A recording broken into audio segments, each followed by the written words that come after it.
Hello and welcome back, my minions, for another episode of Dungeon Masters Review Corner. And yes, I did say a review corner. It's also up on as part of my titles. If you look, oh, like you ate on. Well, anywho. As I did the DVD review last time of the 4-pack of Friday the 13th, well, I decided to redo it again because I didn't have all the info for all 4 of them simultaneously.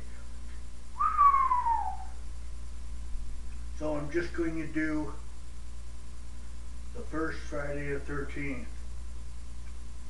Well, anywho, I just got done watching finally the special features of it, and let me just say, when I saw Lost Tales of Camp Blood Part 1 or whatever it was, it's not even worth seeing. I did not like it at all. But the movie, on the other hand, the movie Friday the 13th Part 1 was awesome. In fact, it was so awesome, in fact, that it actually survived making, what was it, I think, technically 11 11 sequels. And that's how good the movie was. It was a low budget movie.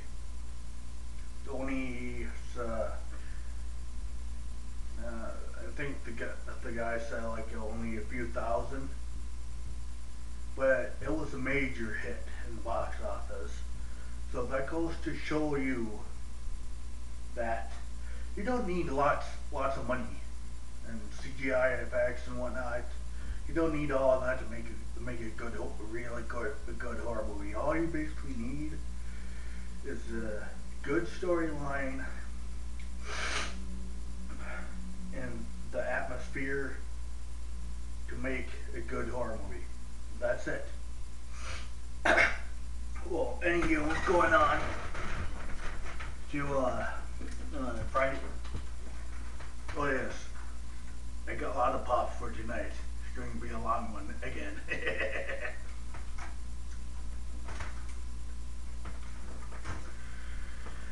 Well, anyway, a movie starts off like in 1950, I think 1957 or 8 at Camp Crystal Lake. There's a group of teenagers that are like watching this poor little kid, like he's all swimming and stuff, and the counselors, they weren't even paying attention. They were off all doing their little thing, like singing, oh, well, let's sing camp songs and all that stuff. Let's get wasted. Let's not do anything else. Well, unfortunately, Jason Voorhees drowned, and so like a couple of years later,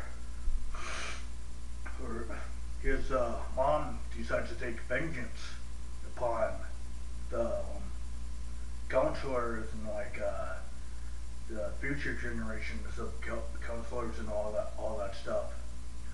And there's this one scene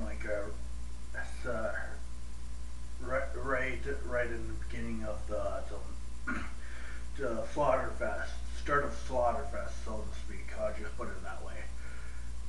This one guy just stands right up. Oh, we're not doing anything. We haven't done anything at all. Damn! Gets cut. Gets stabby. And this other woman that saw going around, she's like, la. Ooh, gotta hide. She's going to kill me. Maybe if I hide behind here, no one, she won't see me and she won't kill me. Ah, well, she gets killed anyways. Like, dude, like, if there's a guy standing right, a guy or a girl or a spirit or whatever, like just standing right point blank range at you, get away from them. Don't just stand there and like try to hide behind it. Like a piece of curtain rod or something like that. Just run. So like,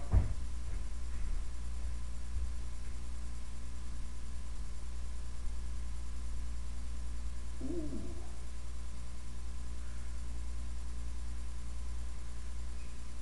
I've been doing that all day. I think my place is haunted. Well, anywho, to get back in the matters of hand, that unfortunately we don't get to see Jason through the throughout the movie. Just basically at the basically through the whole movie is about this people several years later after the Christ, uh, first Crystal Lake incident. Uh, this guy like tries to open up camp, reopen up camp again, and inadvertently stirred up the spirit again. And well, even though Jason wasn't in the movie the whole entire time, it seems like her mom was getting a little possessed. And like through the whole movie, she just goes ape shit on people, like totally, and like just every person she sees at the Crystal Lake camp site, she views maybe as a threat or something. Like goes off killing all teenagers, killing the caretaker, killing the old dude, killing the dude that dressed up as an Indian, and the choice of weaponry used in the movie was like anything. You they saw as soon as they saw like knives, arrows, lawnmower implements, stuff like that, they used as a weapon. And I gotta tell you, the movie is like so awesome, complete the bloodfest. Like there's not one bad thing that I can say about this movie. All I can say is it's like totally awesome. Even though the Jason physically wasn't in it, and uh, the guy who made Jason Voorhees popular, put him on a map, like Kane Hodder, even though he wasn't in it. He was in the movies, I think he was 7, I don't know, like 7, 8, 9, 10.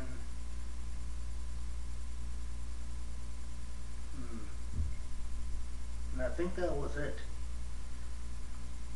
Well, anywho, you gotta see this movie if you just want to scare the little kiddies or whatnot. If you want to scare yourself, I strongly recommend this movie. He goes right up there with all my other movies, like some Nightmare on Elm Street, some let's see, Nightmare on Elm Street. Well, that's all I can think of for now, just Nightmare on Elm Street. But Nightmare on Elm Street, I do the reviews after I do the Friday the 13th reviews. And like, and I just got done watching, as I said before, some special features of the movie, and all the special features of the movie was almost as equally as good, except for Camp Blood, like Lost Tales of Camp Blood. That little short film or whatever, that was just an abomination, I thought. Just a complete abomination. And so when I saw some Friday the 13th, the reunion on the special features, they brought back some, if not all, the original cast members, all the way to the guy who played Jason Voorhees when he was a young kid, and they had some fun moments on that, like looking back on what they did on Friday the 13th, the movie, and that was pretty interesting to look at, because up until then I didn't know why the reason why that one girl in the movie she actually explained the reason why she wasn't in the second one for more than like probably a few minutes of the second movie, and she gets killed. And well, in the extra, she actually explains that. And like that was very interesting.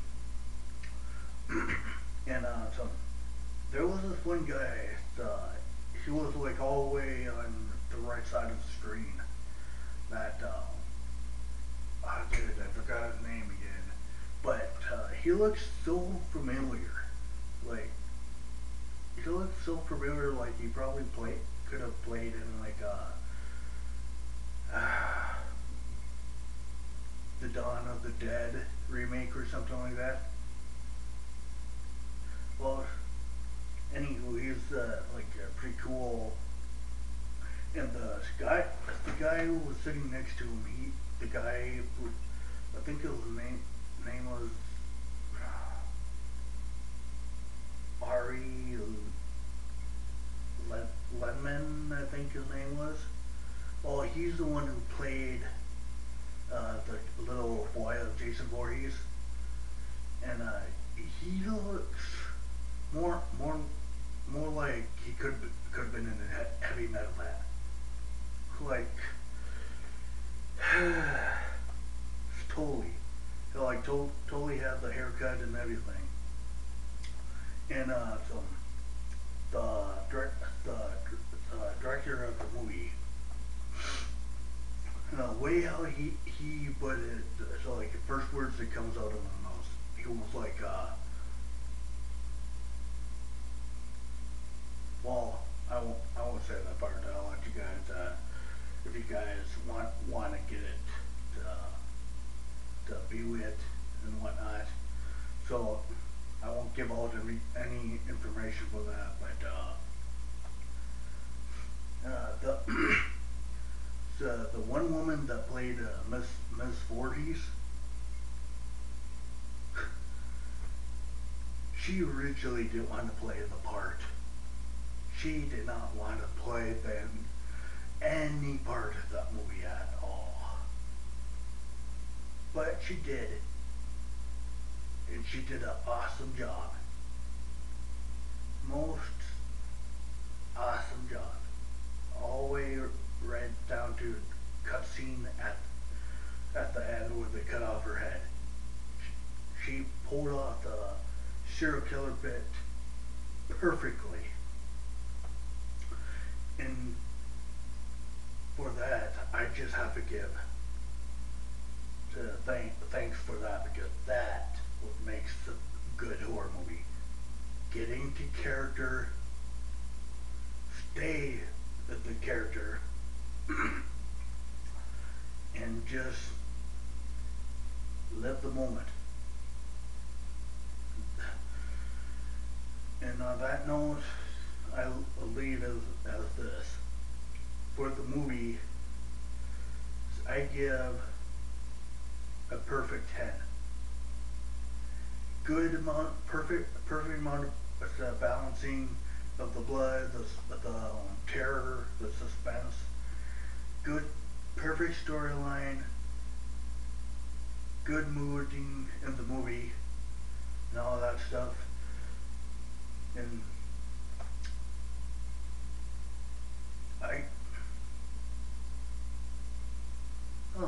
it's starting to thunder outside. I just saw a little lightning flash. Well, that's it for my review. I'm Dungeon Master here, saying this is the month of Halloween. For all you trick-or-treaters out there who wants to go trick-or-treating, be safe and stick to the lighted areas. That's all from me to you. Sayonara.